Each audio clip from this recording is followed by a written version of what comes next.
Good morning and hello. I'm Melanie Carstens and welcome to Bitcoin and Beyond. I'm super excited to be talking to two of my favorite ladies in Bitcoin today, Electra and Grace. And welcome, ladies.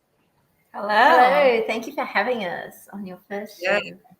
It's a pleasure. We are talking to Grace and Electra in beautiful country of Australia. I'm going to hear a little bit about where they're staying. And go for it there. So let's start though at the beginning.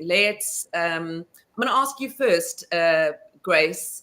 Tell us a little bit about where you come from, and what led you to this experience of getting involved with Bitcoin. Yeah, so my background has been pretty multifaceted as a artist, technologist, entrepreneur, and when I first came across Bitcoin, it was kind of like the Mt. Gox days, and then it kind of just like I was, always, watching out for it. It was always on my radar, but I don't think I actually got into it until the NFT kind of capabilities came around. And initially I was just trying to just create art on chain, and seeing it as a way for artistic provenance, and as a way for artists to be able to earn royalties, earn from their digital artwork. So that's initially how I got into the crypto space, and then I was helping out with the Stacks Accelerator and investing in startups building on Bitcoin, and then after that, started NFT collection, Crash Punks, and and then it's just been a journey. And I think right now the bigger vision is just to be able to build a future where people are able to earn crypto and earn Bitcoin, and just in my kind of like work, it's very much about being able to create and earn. Yeah, it's a story that I really want to talk more about at some point in the future on the show, because it is such a vital part of what I think Bitcoin is about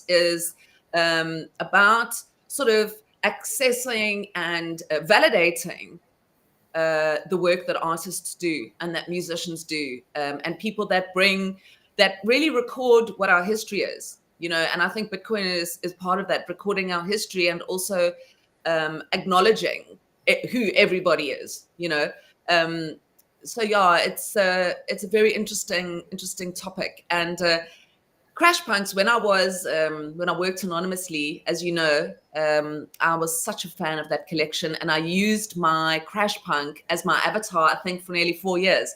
So also a deep connection with you there. Thank you. Yeah, it's been great to have you in the community. Yeah. And Electra, I'm looking forward to also exploring the story of your guys' connection, and how you guys ended up here on screen together. But yeah, let's go as well. Let's go back and your story, your Bitcoin story. Okay, well, I was an artist and a musician. I played in bands that I ended up kind of managing, and we needed an accountant, and I found an accountant to help us get our business together, a nice public accountant in Sydney, and he was so super helpful. And I thought, you've made it all make sense. I can run this as a business. This is our dream. We're going to make money. We're going to do this together. And then I thought, he's the best, most helpful person. I want to be like him.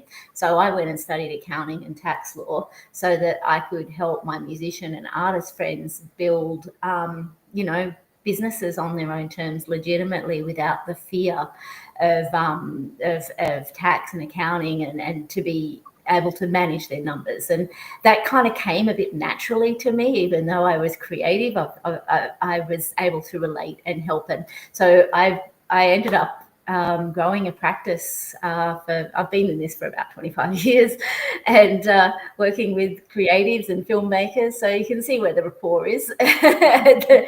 Yeah. But also Bitcoin. My clients introduced me to it back in 2013. Filmmakers who were paying people overseas in Bitcoin, and to me that was just foreign money. And I thought it was really cool that they could just do business better without dealing with banks and political crap and that was preventing them paying each other. And I just thought that, well, that's fantastic. This is money that we should be using in the creative industries and getting around the world. I've got clients, I've always had clients around the world doing creative things. Crypto just naturally is a part of that. Yeah.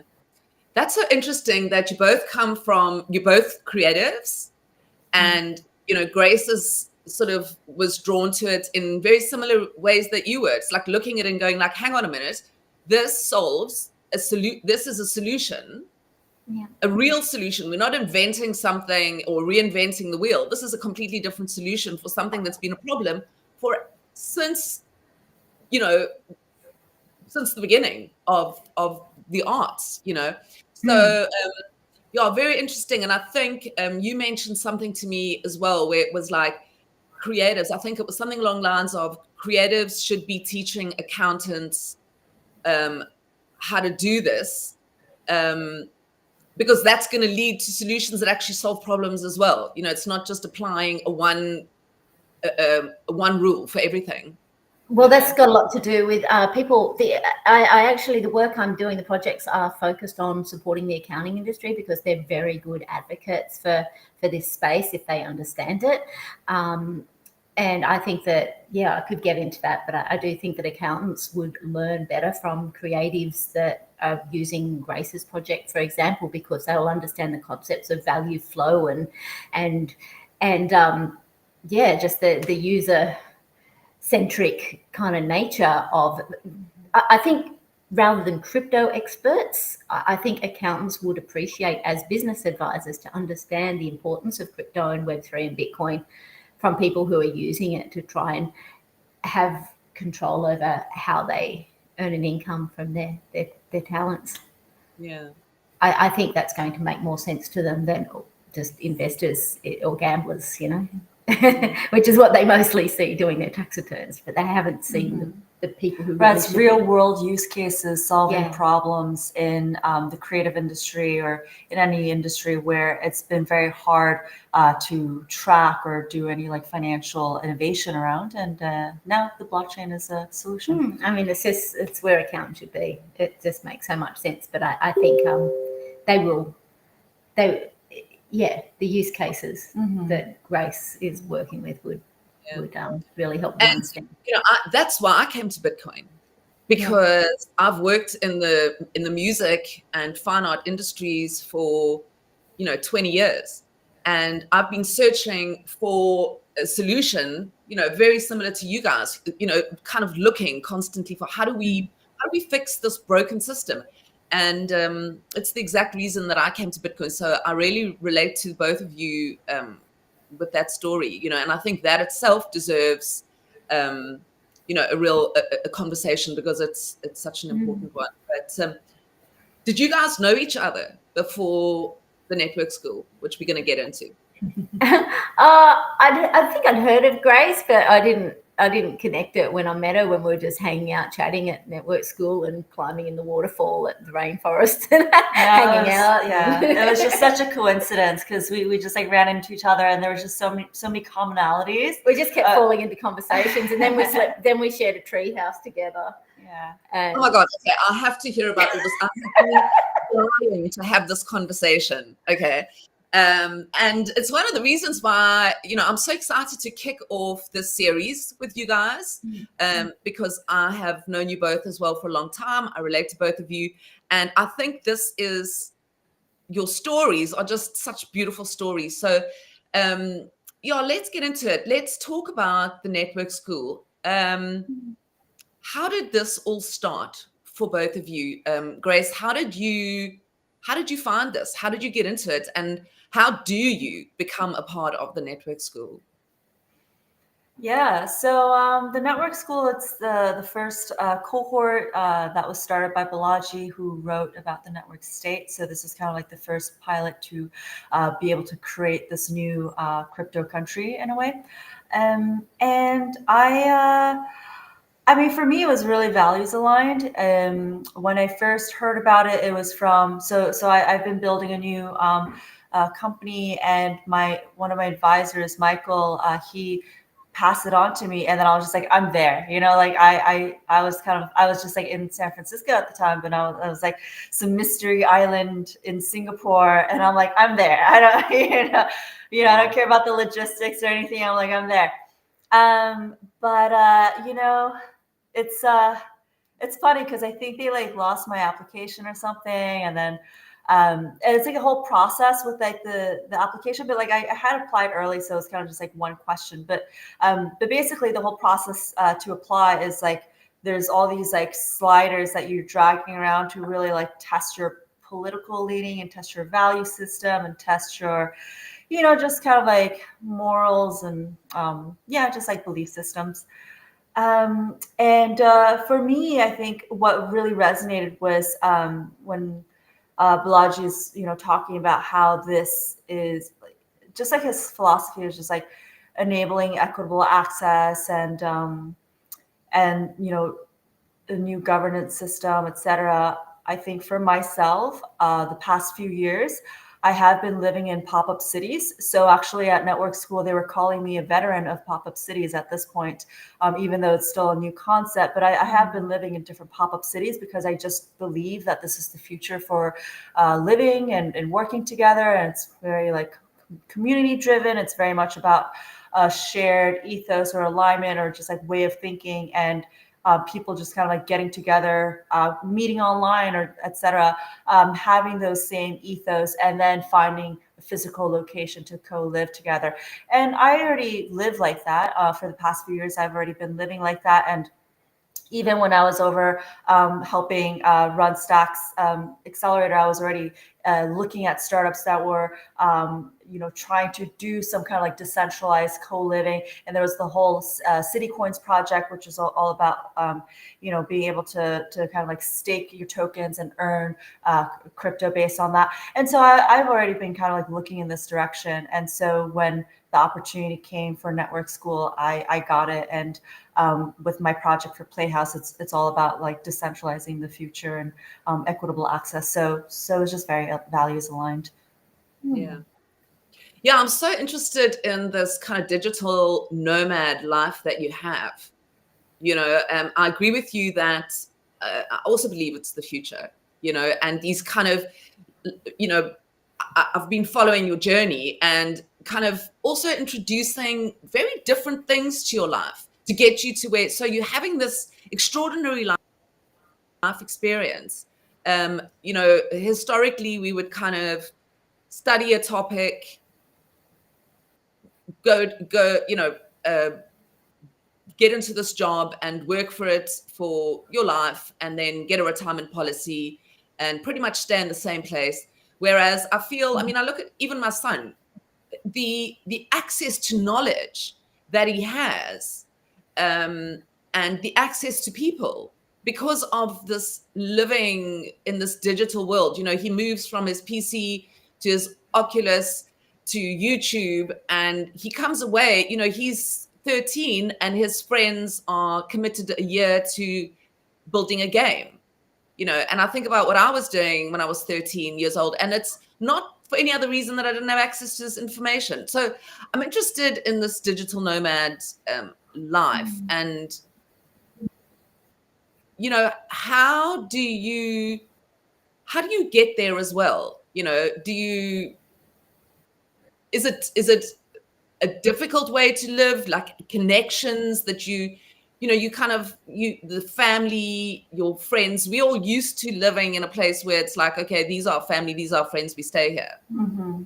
Yeah, figuring out how to live as a digital nomad is definitely it's something. I've been a digital nomad for probably like 10 years now, and it's something that, it's a whole lifestyle change. As Electra says, we're ready. We kind of just like, we can travel the world. We can live our lives out of 2 suitcases.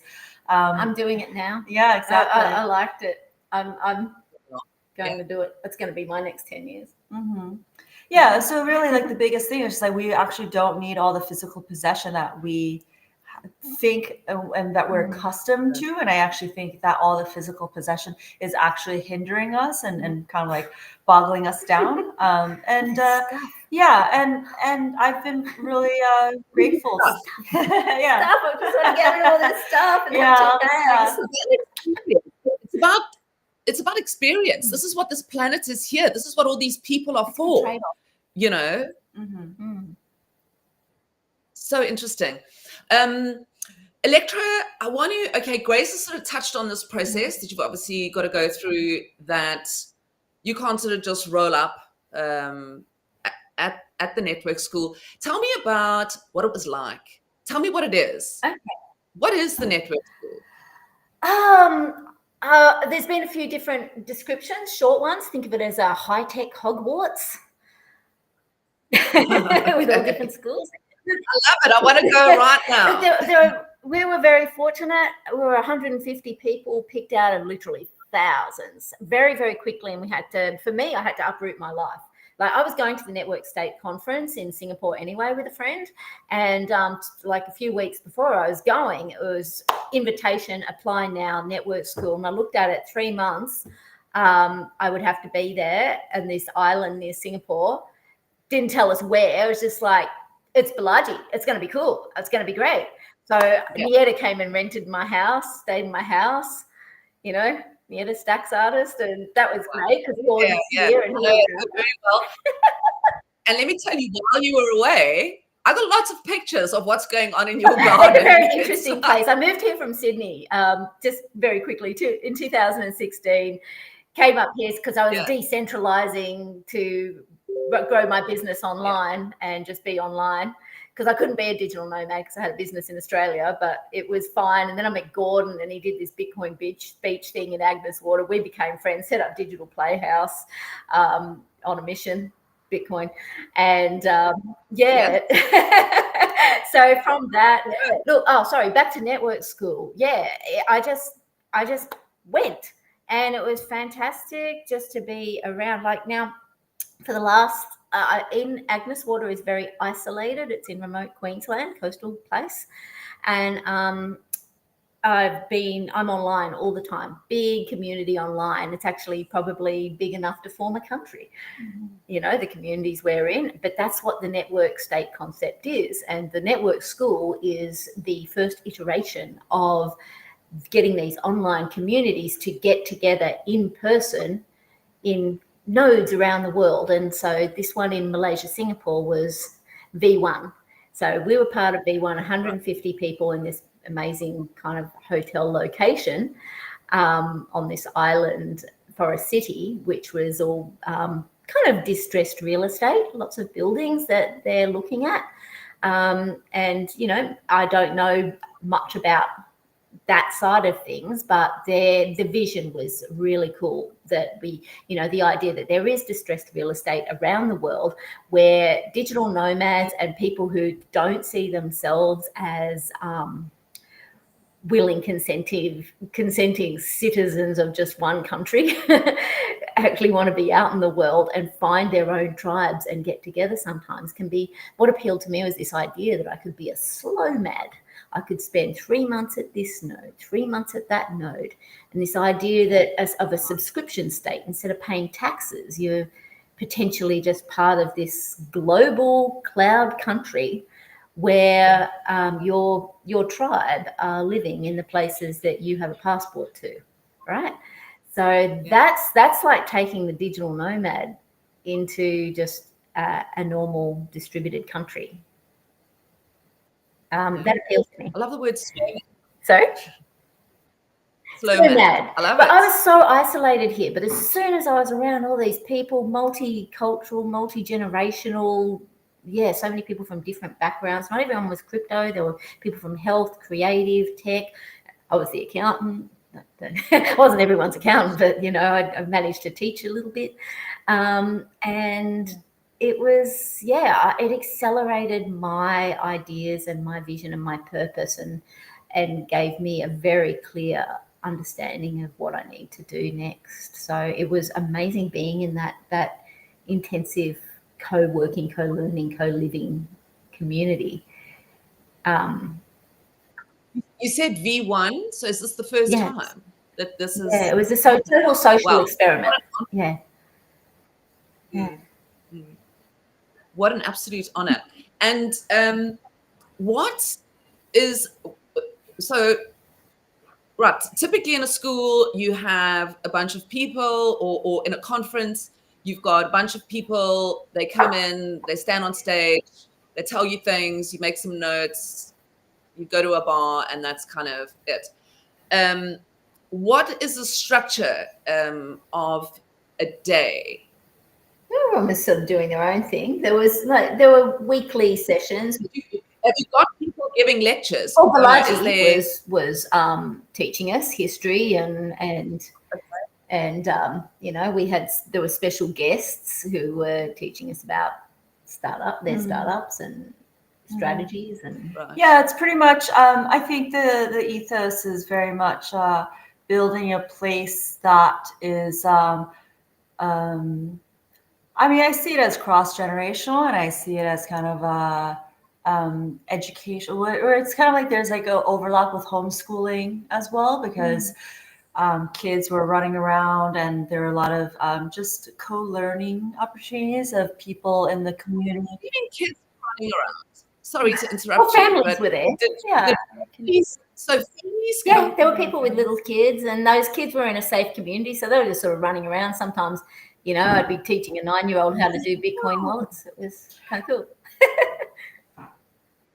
Sorry to interrupt you, Grace. That just I wanted to that is fascinating, because it's it sounds like you've got to kind of normally these things are like adults and sort of not inclusive of your actual what you have as a little, so having kids there, it sounds well, amazing. I mean, again, I do think that this is the future of living, and so something to figure out, right? Because like what in the initial pop-up cities that I was in, it was more adults, but then there's definitely a mix, because there are a lot of crypto nomads or people with families, and they're coming to the pop-up cities with their kids. But I do think it's a good learning opportunity for kids, because there's a lot of workshops that are led from different members of the school, teaching everything from whether it's crypto and DeFi to quantum physics to BCI, brain computer interface stuff, biometric stuff, and it's just a good environment for everyone to learn. And a lot of people are I would say there's a good mix of people who are also like in a career transition, so that's also good for them to kind of like figure out what they want to do next, and it's also a good space for kids to learn. And there was we were also running events. It was like a Socrates Lyceum in a way. There were lots of discussions happening all the time. It was easy to get distracted because we just find groups of like-minded people and get deep into discussions. Or we'd do structured presentations and that were quite interactive. We had a Luma calendar that we were just booking our own presentations. You taught on AI filmmaking. I taught on stacks and Bitcoin layers. That we were just sharing our knowledge, and that would draw out the knowledge of the others. And so it was very peer-to-peer learning, value for value. Yeah, that's the question, because I remember you saying that to me, is that you had kind of done a little bit of sharing yourself, and that's kind of what I was, what interested me is that it's not just sort of knowledge coming from a prepared way.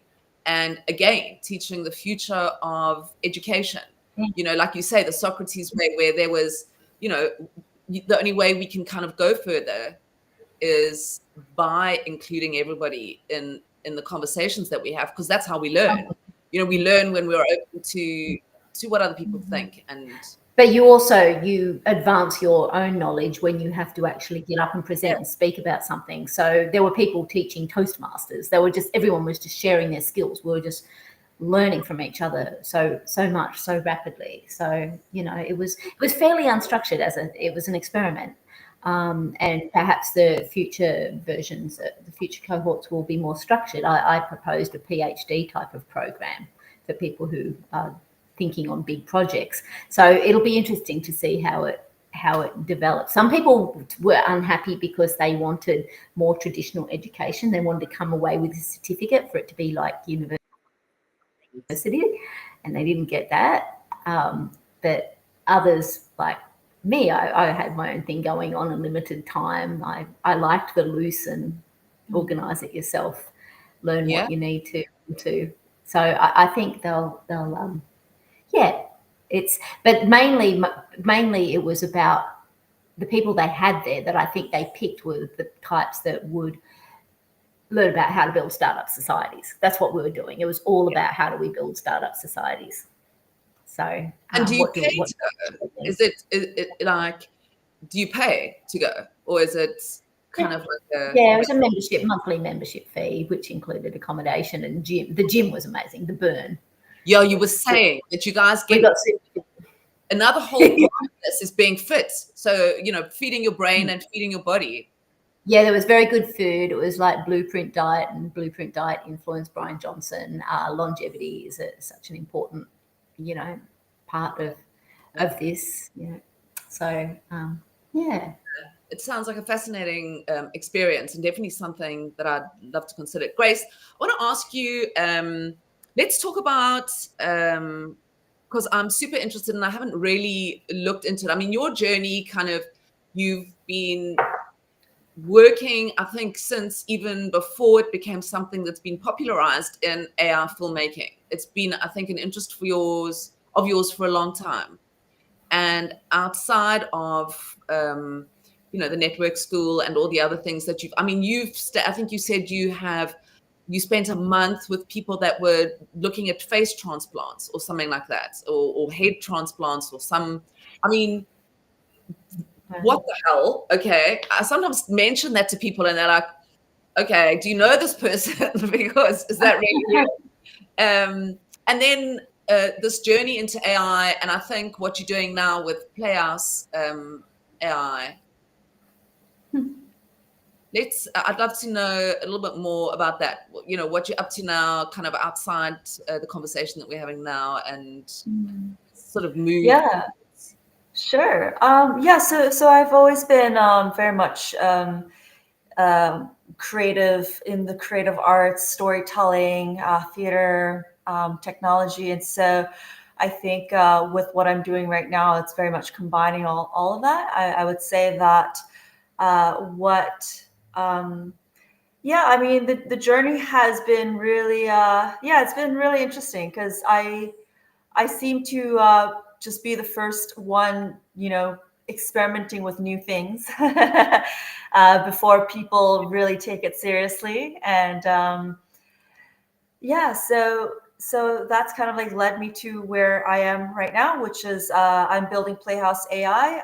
The mission is to decentralize Hollywood. It's to enable anyone to be their own Disney studio. And we're putting those tools into the hands of everyone who has always had a story to tell or always had, want to share their imagination, but never was able to because a lot of the 3D animation skills are still quite technically hard, expensive. Movie production has been expensive because of how technical it can get. And and then we're building a platform to democratize access to that. So Playhouse is very much just enabling anyone to just be their own Pixar and create.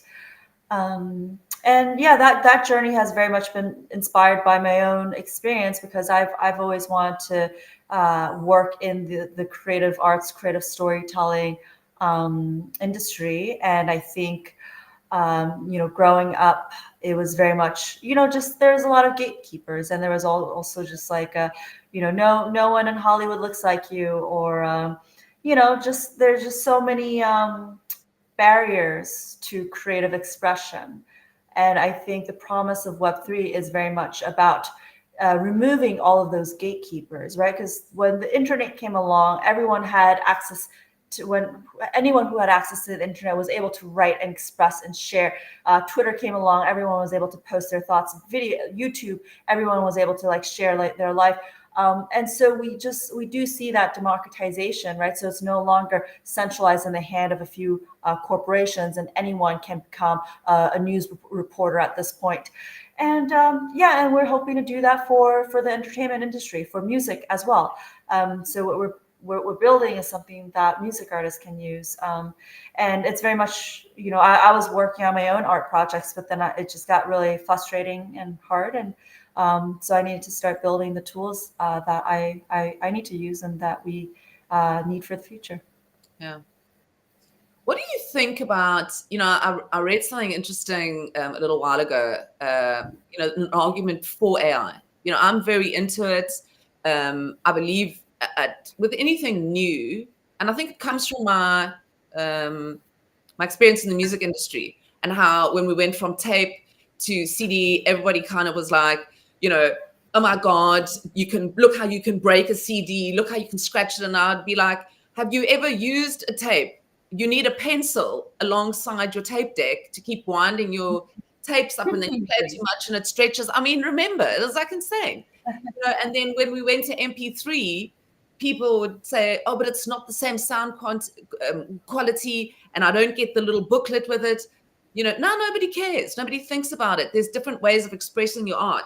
So I understand this kind of people, and I feel the same about AI. People kind of look at it and they're like, oh my God, it's going to destroy the world. We're all fucked, and that's the end of the story. But I read something super interesting the other day where they said artists, when it started out, people painted other people's likenesses. That was kind of the beginning of what art was. It was like, okay, let's paint the likeness of a face. Let's paint the likeness of a view. And then the camera came along, and everybody was like, okay, listen, it's going to destroy painting. Nobody's going to have a job. There's going to be no artists, because now we can take a photograph of a person. And what it did was free artists up to allow their actual creativity. People became more interested in different kinds of arts. So if you look at progressively how things move, and you kind of try and look at it positively and move it, it's like rock and roll. Rock and roll was the devil's work, and that's the end of that. So yeah, I'm very optimistic about AI. What are your thoughts on it? I mean, obviously there's people that obviously going to naysay it, and but I mean, you've already touched on it about how it's going to influence the ability for people to kind of make the films that are in their heads. Right. Mm-hmm. Are there negative things that you can think of? Mm-hmm. Yeah, for sure. I think a big reason why I've been building Playhouse AI is because I think no one has been.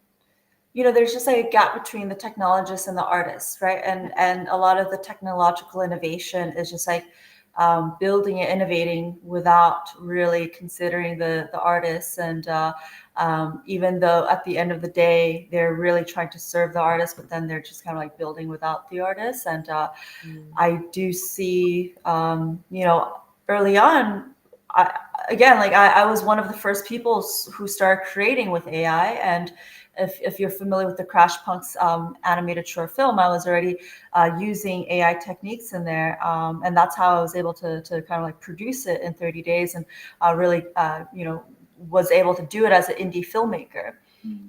But at the time, that was still very new. This was like before all the AI, ChatGPTs and all that came out.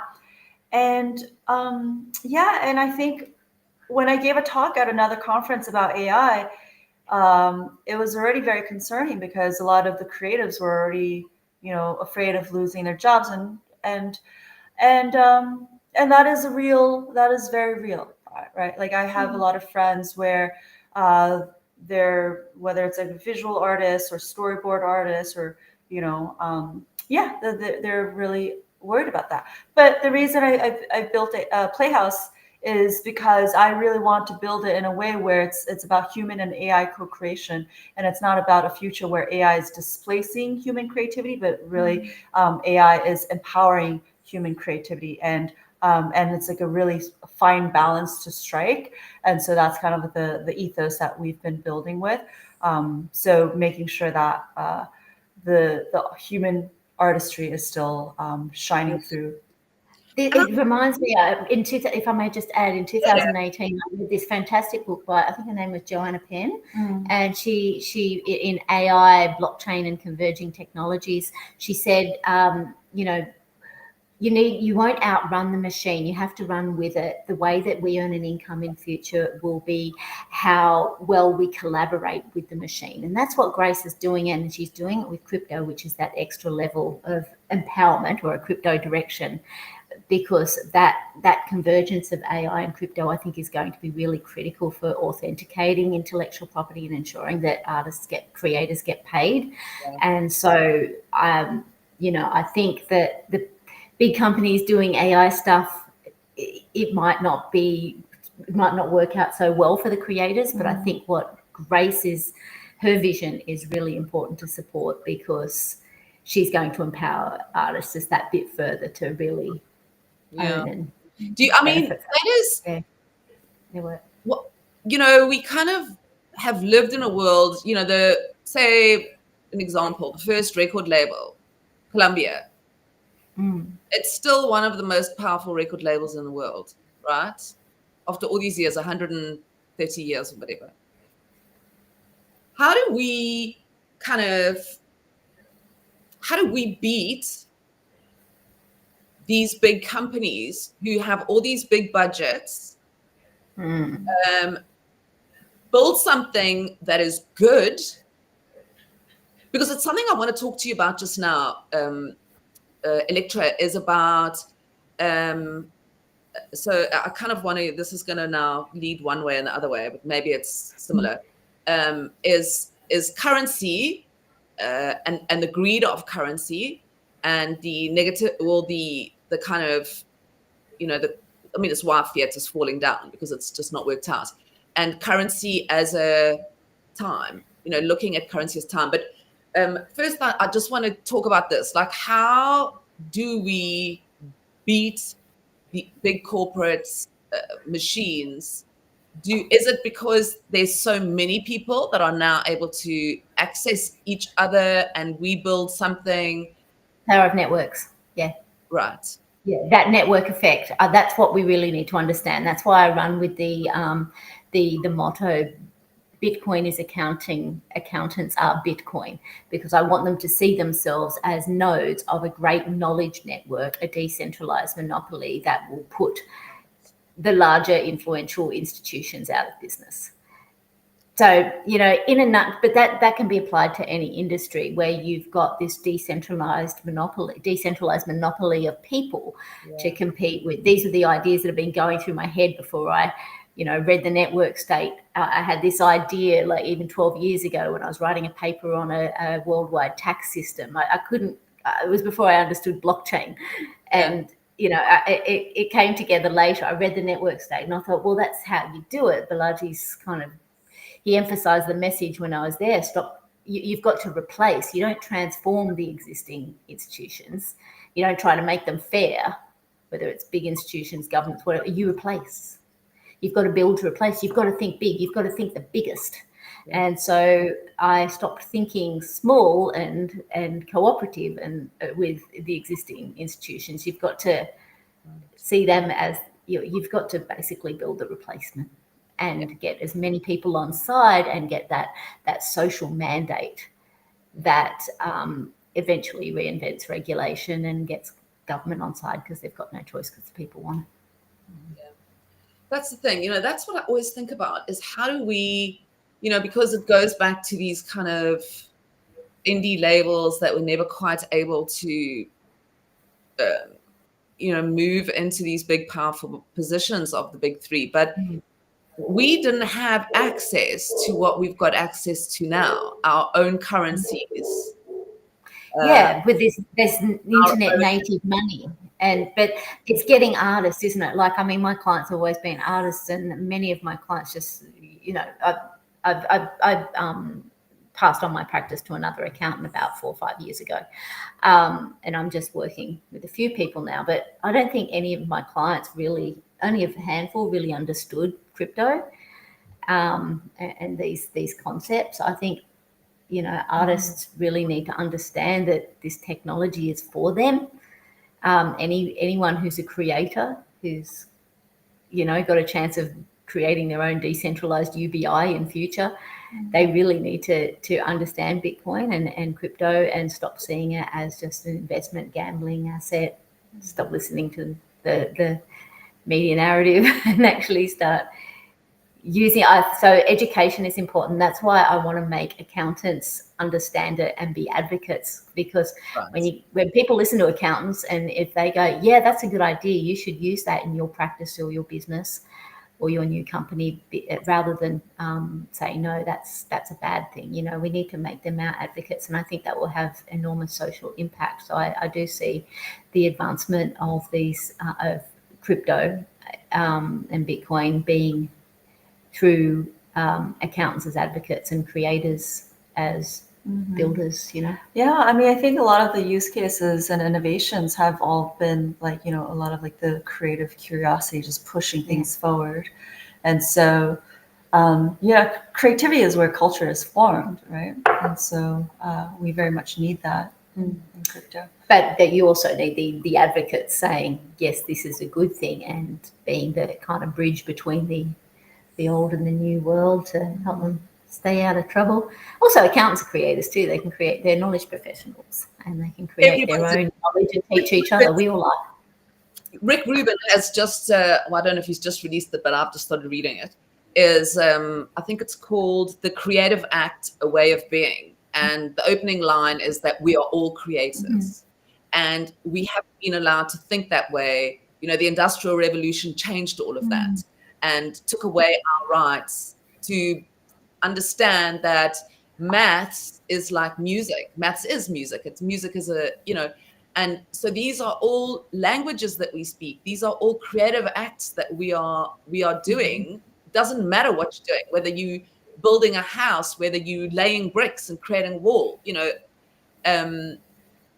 from the ground up. And we need to think about that, because we all have such a creative something inside of us that is always so suppressed, Yeah.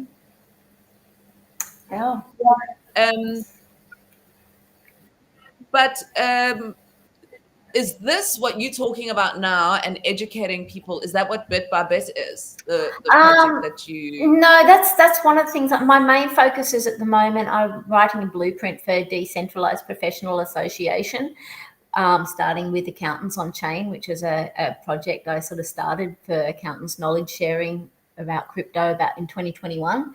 But I want to actually write a blueprint on how accountants can self-regulate on a global scale without needing traditional institution like CPA, chartered accountants, to basically replace them.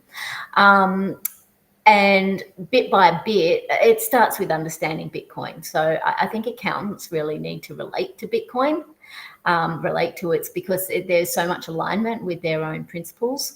And so bit by bit is taking the core competencies of accountants in the technical, professional, and ethics fields, all those. There's about 19 core competencies that I'm mapping to Bitcoin principles, concepts, and use cases, so that accountants can find that sort of cross-sectional relevance and relate to Bitcoin, and help that to frame their own sort of micro-credentials and steer the education away from just doing like crypto tax, how to do crypto accounting, and understanding it through the legacy broken framework.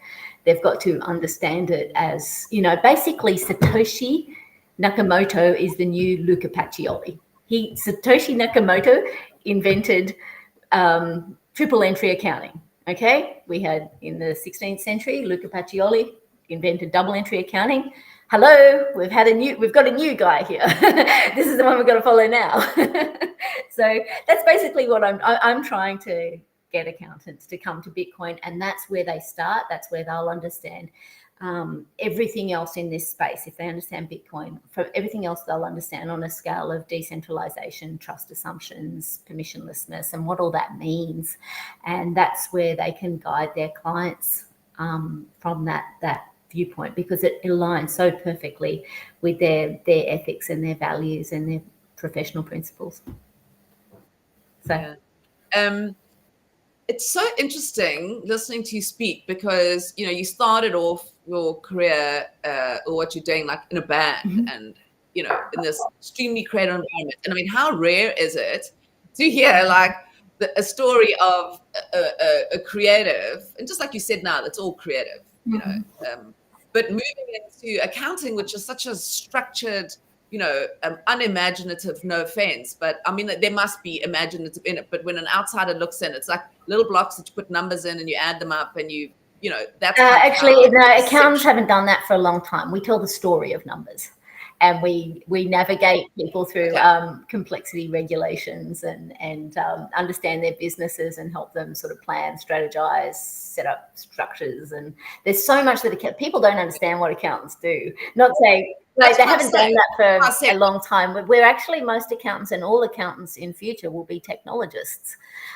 because accounting money is technology. Accountants use technology, money. It goes together. So we've been trying to systemize and automate everything for so long, because we don't want to be spending time doing number blocks. We want to automate that. But so we're kind of like the guardians of the truth, that the system has integrity. So we have ways of validating integrity in systems, that the output is reliable. But also, so there's three functions that accountants offer, and that's accountability and advocacy and trust. Basically, if an accountant signed it, you can rely on it. So they're really, really important in society. And we keep being told, and accountants are really depressed and stressed because the government's over-regulating them when they're supposed to be a self-regulated profession. They're just being used. And they're being told that AI is going to replace them. And it's just all garbage, because you're not going to get an AI to perform those three things to society. Their role to society is so important. It's not going to replace, just like it's not going to replace artists. It's not going to replace accounts. Yeah. And that's what people, they've got to get that out of their head and understand that it is a prompt that still it still needs to be prompted. And that is such a huge part of using it. And that's why I even look and think, I'm a writer. Okay, so my art is writing things down. And I've tried to get what I write into a visual, and then I tell somebody, and it's just never what's in my head. Now I can sit, put those words into something, and just keep doing that until I go like, oh my God, bingo. That's what's in my head. It's a new process, and it's become normal, hasn't it? It's a great way to work. Yeah. But this is the optimism we need to spread, right? We basically need to be evangelists for techno optimism, and that's why it's so empowering to go to network school and these types of movements, because everyone's just inspiring each other. Yeah, we can do this. In fact, sometimes when I was talking to people at home, they thought I was sounding really crazy because I became really bold, like a 3-year-old in a Batman suit. We're going to decentralize everything. But it just felt like, yes, we are, because I'm surrounded by people who say I can. So but the power of that. It's such a crazy thing. I find, when I talk to people, that's why I love talking to you guys. And I love, having the shows where I've been doing Twitter Spaces, because I can talk to people that kind of can respond in this language. I speak it to other people, and they're like, look, I don't even understand what your language is. So this language still has to be taught. Yes. And you get more confidence speaking that language around people in person. What a privilege, because we do everything online. We're so wonderful. We've got friends all around the world. Imagine if everyone in our Stacks communities got together in one place, in person. What we could achieve. And I saw it with the D grants. We had the Stacks D grants. And it was a huge inspiration for StacksLink, because we kind of fed this idea that if you do decentralize people, hi, peace. That's behind the scenes, just showing you that it's not just the three of us. We are decentralized. We do have DeOrganized media behind the scenes. So the kind of idea that if you decentralize people, they kind of don't know what they're doing and they're going to argue and, but in fact, it's so empowering when you empower people. I mean, the feeling that we had in the D grants was so incredible. People would come into this program and they would start off with an idea and they would end the program with their idea, still the core, but it would have bloomed into something that not even them could imagine. And that is just creating these little, again, tiny little networks of like-minded thinking people that all actually help each other grow. Like you were saying as well, being in an environment where you were all sharing information, and it's the same as looking at the two of you now. I mean, you met at the network school, right? Properly. I mean, you knew of each other, but the relationship obviously really cemented at the network school. And now you've kind of taken that even further. And Grace, you are now actually staying with Electra. It was like a couple of nights before we were leaving, we were a bit sad, like we were going home, and Grace wasn't quite sure. And I said, "Come to my house in Australia," and she went, "Yeah, okay." Yeah. I mean, I think for me, and another reason why I was drawn to the network school is with Playhouse, it's very much about again, this kind of like creative community that forms digitally, virtually, and then Playhouse is like the virtual home for independent artists. That's what we're building. And how funny that she came to Digital Playhouse here in Agnes Water, Playhouse, Digital Playhouse. We just had to see how these ideas can work together. And so I was all about, okay, we're creating this online home for independent artists. And, I wanted like a physical location for the artists to come together and co-create together, right? Because like we have Playhouse, which is like they're creating virtually.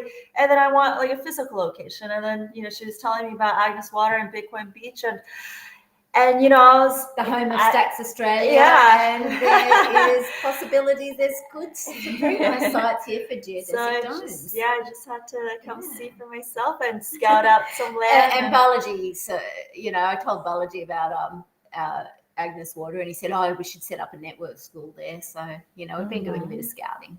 So there could be a network school Australia here one day. Yeah. And here in Cape Town. Yes. They need to be everywhere we can all hang out. Yeah.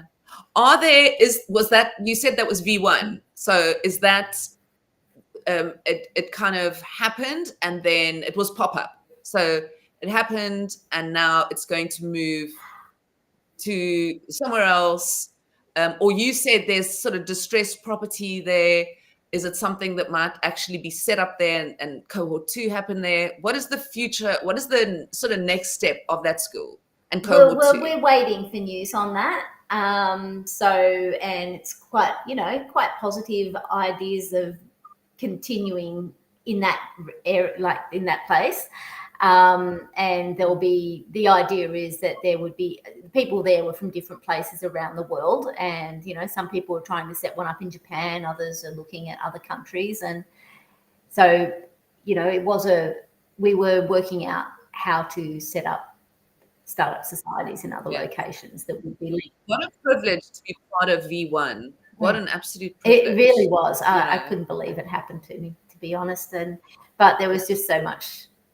It just feels so essential. I just really, really want to live that movement for the foreseeable future. And so, I'm packing up my house and I'm going digital nomad to wherever the network parallel society is. That's where I'm going to live now. It's nomad. See how that goes. All right, so you're actually going to do Yeah, this. yeah. You're I going couldn't. to. I cannot. I've had this house for nearly 10 years, and yeah, it was a big deal, having a property for so long. But I was raised by travelers. I like traveling. This has been my base, and I've been traveling. But it's very hard to travel from Australia. We're quite remote, and so I think it'd be better to be out in the world at the moment and be connected with people who are doing the things that I'm interested in and being able to move around. So I learned a lot, and I got a lot of confidence from being around digital nomads and learning from Grace, how it's done. You do get more confident, and there are now, you develop connections. You go and stay with each other, or find places to share, or Right. find pop-up cities. Yeah. Grace, do you? How long did you say you've been a digital nomad? For 10 years. Okay, so you've been doing this for 10 years. And do you kind of plan in advance? How does it work? I mean, I'm interested to know, we talked about just now how you be coming in, what it's like, but do you kind of plan for it? And do you go, okay, I'm going to go and stay in that city? Or does it kind of just happen spontaneously? Or is it all different? I mean, how does it work? I mean, right now, network school is pretty spontaneous. I mean, I would say that most of my nomading has been more, on the spontaneous side, I guess. I don't necessarily, I don't think I necessarily plan, but this one just like came up pretty much like 2 days before. I just booked the flight 2 days before. I love the way you did that. That was just kind of Wow, that is so liberating. Yeah. The reason I asked the question is because I think 99% of the population is just terrified of what it is, because it is an absolute new idea. It's just not something people did. Yeah, well, because a lot of it is about getting out of your comfort zone. And I think in the US, there's a statistic about, I think was it like 70% of people don't even have a passport, or I forget, I forget what the numbers are. It's just like there's a high number of people who don't even have passports, or like who haven't even left the country, who haven't even left the state or their town even. And so a lot of it is about getting out of your comfort zone. And at the same adapting. time, they're worried about not being able to afford to own a home, Well, if you can't afford to own a home, maybe you can just be part of a subscription state that's distributed around the world that for a membership fee gives you somewhere to live. But this has to be for people who are open-minded and open to adapting, right? Because it's like if you're bouncing around, let's say you're staying in a new country every 3 months, you have to be comfortable with new people. You have to be comfortable with new cultures. There's going to be culture shocks as you kind of move around to different locations. I think even though there are culture shocks within the container of, let's say, whether it's a pop-up city or a crypto nomadic community, there's still a little bit of a bubble, because it's like you can be in Thailand, but then you're still living with a lot of international people who are into crypto, or who are, artists. Yeah. So there's still a lot of like-mindedness within a larger country where that could feel foreign. So I do think that this could take adjusting to for some people, but and it could be hard on some relationships too. Yeah. There were couples, but there were people with long distance relationships who I think were having a hard time. I think it'd be easy to be single. Right. Yeah. Actually, Let me tell you, somebody who's been married for 25 years, I don't know if that's so bad. Days where they all went away for a long time hunting. What did I want to ask you now?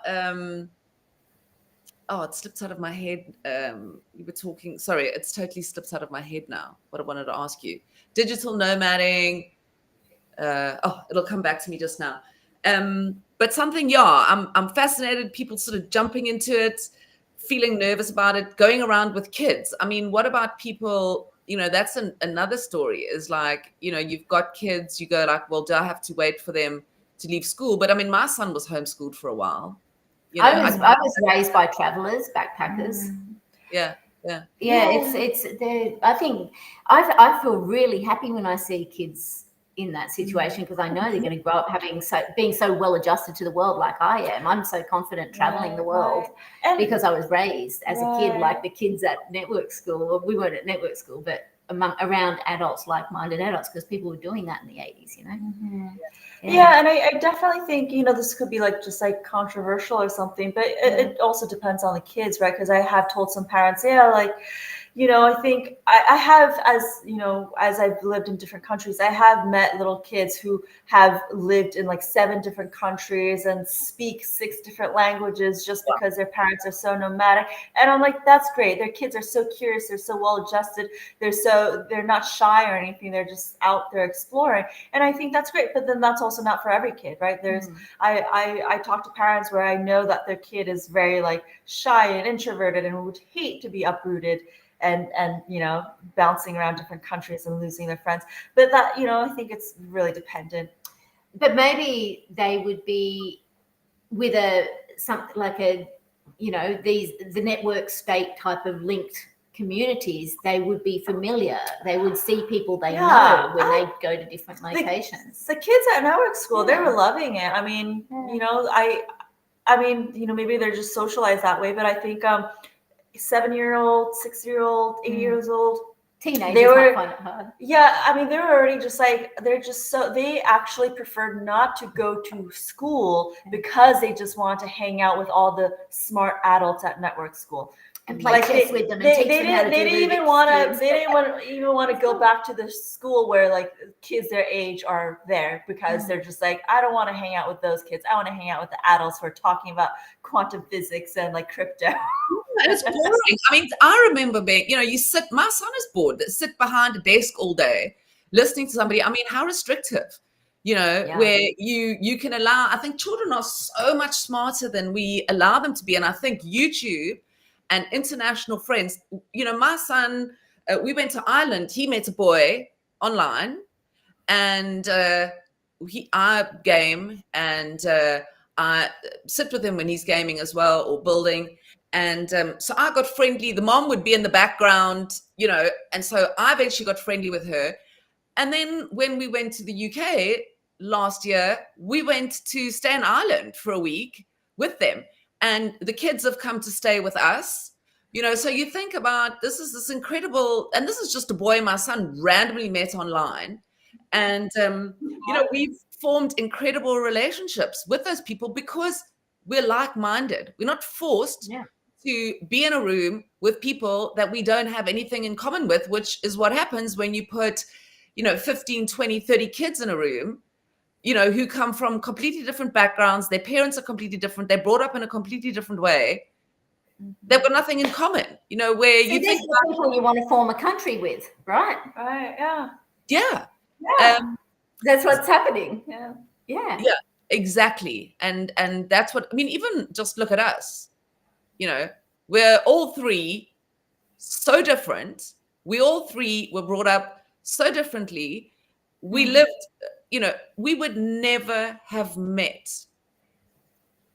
And now we sit here, I find you both so inspirational, and you making me a better person. And that, I don't even have to travel to experience the world, even though I love traveling and I do travel. I mean, how incredible is that situation? Same as you. Look at you guys. You sitting, living together at the moment, building something. So exciting. Yeah, we're all meeting over the internet. Yeah, network school continues. Yeah. So amazing. Anyway, and the last thing I just want to talk about, because it's something I was speaking about with somebody yesterday, and I'm interested in the advancement or the next iteration of currency, right? We understand that it's a different experience. It operates completely differently. It gives people, certain advantages that we didn't have before. Now, what about the idea? Because you were saying as well earlier, we were sort of talking about how things have to be rebuilt from the ground up, right? Otherwise, we can't go and stick a plaster on something that's broken. We have to start all over.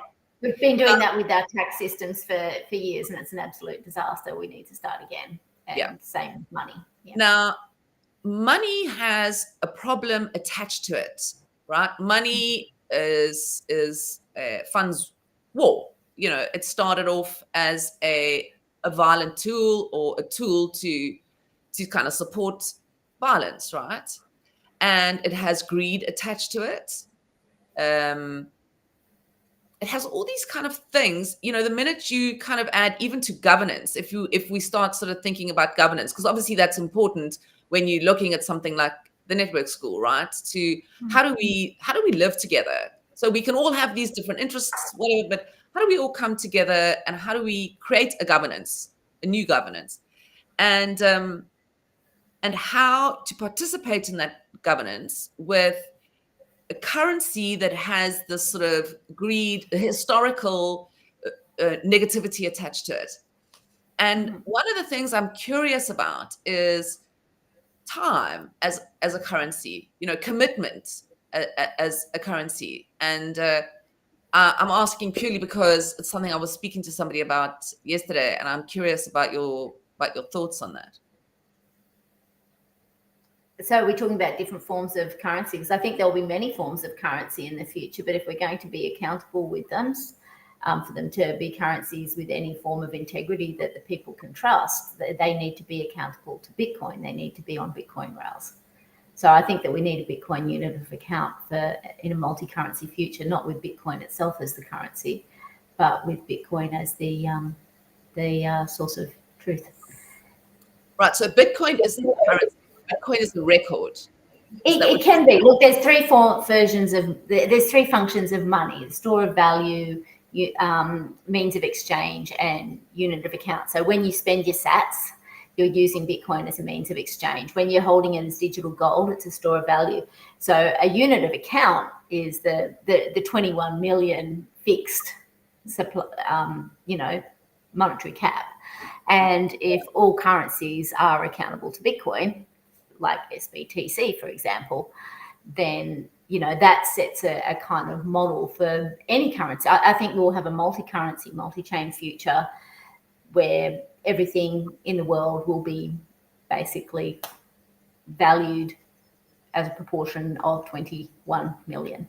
So pretty much, I think that's what we need to get to, and that's what I think, in my opinion, and what I'm writing about and researching is how accountants could kind of lead that new paradigm, because basically we've got Keynesian economics at the moment is the dominant theory, and Keynesian economics is communism for the wealthy, as Balaji describes, and basically it's not serving us very well for reasons we know. It's highly inflationary, and our purchasing power is constantly reducing, and it's not good money. But any kind of money, good money, should be accountable to a fixed supply. Right. So that's where Bitcoin comes in as a unit of account, and I think it's its most pivotal role. But I don't think you hold on to good money, you spend bad money. Right? That's what some people say. And so people don't want to spend their Bitcoin. I understand that, but we can collateralize it, or we can have other currencies that are accountable to it. So I think the understanding of Bitcoin needs to change. And I think accountants, when they understand Bitcoin, will explain that to the world best. That's pretty much how how the fiat system used to work. You had gold, and then you had spending power. The Bitcoin standard is like the gold standard, but better for a digital world. So it's legitimately attached to something, whereas obviously that's now dissipated and that doesn't exist anymore, which is what's crashed the fiat system, right? But this is now creating a better way, like you were saying earlier. You're not copying something, you're creating a better way, and it's something that accountants need to understand, so that they can explain it to the world. Okay, got you. And then working with creatives, that is then taking it just that one step further as how to serve people, right? And then you will have the dollar, the yen, so the rand, the pound. Those are what Ethereum, Solana, those are kind of the different. So is that how you would liken it? Is that kind of thing? So you've got well, people will use the money that they see has value, and they won't use the money that they don't see has value. Well, I would also, or they'll use the money that they don't have a choice. So like this could be a long conversation though. Okay. I would also say that because I would also say that every project going forward would also have their own currency and have their own economy that circulates within that project, that all the community can partake in, and they would denominate it as their own value within that ecosystem. And then that can be measured according to like the time that they're contributing, or like the value that they're contributing. And that token can also be like exchanged with other communities as well. But at the end of the day, they're not going to report for that in US dollars on a balance sheet. They're going to report for it as in Bitcoin. So it's basically Bitcoin replacing, the global reserve, becoming the global reserve asset. I think it does that as a unit of account, but you'll have your own kind of value system and there. But if it has to do any kind of conventional reporting, that should be in Bitcoin, not US dollars. And for something like the network school around the world, those sorts of societies, these startup societies, they're all in different countries. Why would they continue to use the US dollar as the for pricing and for measurement? I mean, it makes sense to use Bitcoin and to lead with a Bitcoin standard frame of mind, but not as a Bitcoin kind of maxi got to pay for everything in Bitcoin kind of viewpoint, but as this is what our balance sheets say. So people will be using multiple currencies, and so I think we need some composite fractionalized money system to for everyone to use different currencies, but for it all to be accounted for in Bitcoin units. So. I'd love to do that, to have a show kind of about Chaos AI and about what you're doing as well, Electra. But I think we sort of running out of time here. But I saw something so interesting when I first got into crypto, and I was kind of researching all the currencies, and it was about my country. I mean, in my country, there are, millions of people that are unbanked, and what it was, this currency was kind of trying to say was that you have this community, and inside the community are all the services that, or not all the services, but 90% of the services that you need. So you've got somebody who kind of might be growing papayas. You've got somebody who's good at cutting hair. You've got somebody who, designs furniture, whatever it is. And you go and you give value to each of those, what they're doing. And then you create this currency, and there's a reserve, and you go every week and you kind of get your base reserve from like a faucet almost, because you are in that community. And then, the papayas have a value, the haircut has a value, and because you're receiving, you go and you buy your papayas for a certain amount, and then that lady goes to this lady for a haircut and pays a certain amount, whatever the value is for the haircut. So that's the way I kind of understand, in a way, that various currencies will develop and will exist in communities, right? Because everybody has their own value. Is that right? So that's the kind of village sort of consensus model. Well, that's kind of what Bitcoin does, but it scales it globally for everyone. So it's, the ancient monetary principles of social consensus of what everything's worth. It's just doing that on a global level. Incredible. A global scale. But I'd love to talk, more about it with you. But like I said, we are running out of time. Is there anything kind of that you guys, let's talk about where you're going, right? You here, you kind of working together now. I know it's kind of like it happens sometimes a bit spontaneously or whatever. But what is kind of the next step for you, Grace? Where are you going? You going to Hollywood to break it all down and start it all over again? Well, so right now, I do believe that creativity comes from anywhere. And the next, blockbuster movie can be created by a kid in India, or can be created by a grandmother in like Africa, and that's the vision. It doesn't necessarily need to be location based, right? So I think the challenges has been, so many people have to migrate to the cities, to the key cities, in order to get that creative work, and in order to climb that ladder, in order to get those promotions.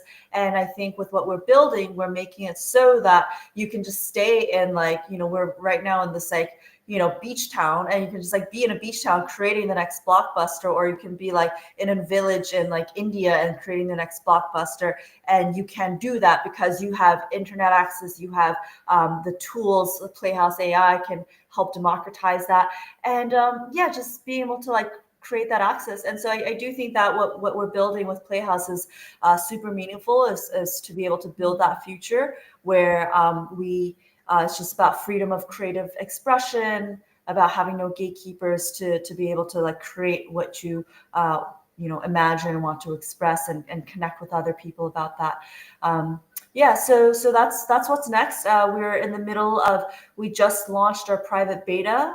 So I'm happy to, share access with you actually. And we can actually, we haven't publicized it much, but we can start, inviting some friends to start using it. And as we start scaling that, I hope to open up access to more people. Yeah, I want to sort of help you tell that story, because I think as interesting as what you're doing is actually people hearing the story. And because that's also terrifying. Like I was, saying just now, it's kind of like you're terrified to be a digital nomad. You're terrified of new technology, and you're kind of going, okay, well, can I do it? It's scary. So these are the kind of things, these are the stories I want to tell. I want to follow your journey, because I think that also allows people to see that journey happen and feel a little bit more comfortable with continuing that journey, alongside you. You are a futurist, and I think you can, I think both of you, and I think you can help people step into the future alongside you, as a friend almost. And this is what I kind of want these shows to be about, is, people to also develop friendships. And so we grow this network of people as well. It's not just me sitting interviewing you and then that's the last we see of it. It's people who watch it and who know that we can be a part of this community as well, of sharing this knowledge, so we can let everybody see what it is. Because like you said, I would love the opportunity to try and make a film. And, this is just like Bitcoin and what you're doing, Electra, where you are, teaching people about the recording of numbers, and which also tells a story of what humanity is up to. I mean, currency historically tells a story, doesn't it, of what we've done as humanity, and so does creativity. So I think that's what's so interesting about the two of you also coming together. You're both telling the story of humanity through what you're doing. And I love the idea, like you said, a child in India and a grandmother in Africa, and wow, we can all see this as the world. It's not just the typical Hollywood, the Hollywood story that we've been fed for how long? Yeah, and their local accountant cheering them on and helping them grow. Exactly. So yeah, and Electra, where to next for Electra Frost, besides being a digital nomad and working on 100 million projects? It's not really that bad. I got very, very clear on how big I had to, a bigger scale I had to conceptualize towards. So yeah, I've just got to write my blueprint for the accounting industry to decentralize. That's coming out first, but I'm also doing 19 episodes of Bit by Bit, starting very shortly, starting with ethics as the first competency topic to align with Bitcoin, because that's something they'll understand straight off the bat. And it's a big thing in our industry at the moment. The accounting industry is having an ethics crisis, not because of the majority of accountants, but because of the big end of town, which makes us have to work extra hard and do extra ethics study. Well, maybe we should just study Bitcoin and use that as our guiding light. So that's where I'm going to start. And I want to build Credu, which I started working on just over a year ago, as a verified credentialing system for peer-to-peer continuous professional education. Accountants teaching each other. We can teach each other faster than building on our knowledge. So it's a value for value system for accounting professional knowledge to basically eventually accredit each other, where our public trust can be earned because everything we know will be visible on blockchain, and our professional education will be more relevant to serving society, what they actually need, rather than just maintaining points for letters on the end of our names. It's got to be more relevant to, if you're looking for an accountant, you're just kind of looking at what they say on LinkedIn and what they say on the website. We're the best accountants in this field. Well, are they really? If you can see what they study and their credentials and their verifications from other knowledge professionals and what they've taught, if you can see that, then that's proof of competence. And that's what I want to do to make the ones who are making a real effort more competitive. And I think we can do that in a decentralized network better than we can with a whole lot of competing professional associations that kind of fragment us and our vision. So what I'm doing is probably a little bit political as well. So it's I have to think about it, because I think eventually we can replace tax officers and make government smaller. Yeah, that's I'm actually going to But that's another chat. I'm going to be speaking to, I'm going to be speaking to Zero Authority. That's who we're going to work with. Yeah, we're going to work with you. Yes. Exactly. And that is, I'm so fascinated with what the gig economy looks like, and the fact that you can, exactly what you're saying, you don't have to ask somebody. It's not, you don't write your own CV and send it to somebody and have a half an hour interview and expect, okay, now I know, where that is on-chain proof of reputation what is all on-chain. Yeah. So that's, he's very inspiring. What he's doing. Yeah, what an interesting conversation, and I can't wait to continue this conversation with you both and find out, where it goes. I definitely want to test out Playhouse, and I want to not think that accounting is writing numbers in blocks. I want to learn more about what it really is, and show people how important it is, because we're so isolated, we don't understand. And we need to understand, because it's the only way we're going to build, like you were saying again, I keep going back to that, where you kind of stayed in that environment where you were all sharing knowledge. Yes, there was somebody who was possibly leading something, but that's also inspiring for you to share parts of your knowledge that you might forget, or so keeps it alive. I think this show that you're doing is fantastic, because the more people tell their stories, the more people will understand what Bitcoin is all about.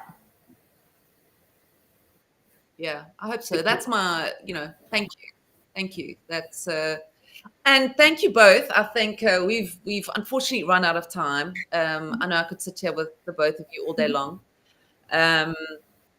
But so I just want to say thank you so much for taking the time to be with me, and just also be sitting together in a room. I just got a message from production that says they have to come back again. That's a sweet way to say Well Organized episode 2. It's another. It's the Hollywood music that you say in your speech, and it's suddenly I've got the music. But no, he and I know I'm sure he's listening with great interest, just like everybody is. These stories are incredible. It's not just gamblers. It is. And scammers. These are real smart people. And that's another thing just quickly about Stacks. You know, yes, it's a very small place, a small community, but what's all drawn us together is it's people who are thinking beyond how we live now. You know, smart people and interesting people and people whose stories I want to tell beyond Stacks. You know, not to just limit people to, you know, yes, we're all working on Stacks and we love Stacks because we've built a very warm and loving community, you know. But there is something beyond that, you know, and that's the story. So yeah, just much gratitude for having you guys, and I hope you have a beautiful rest of your day, evening, and a beautiful time together that you continue to spend. And good luck, Electra, with your embarking on your digital nomad life.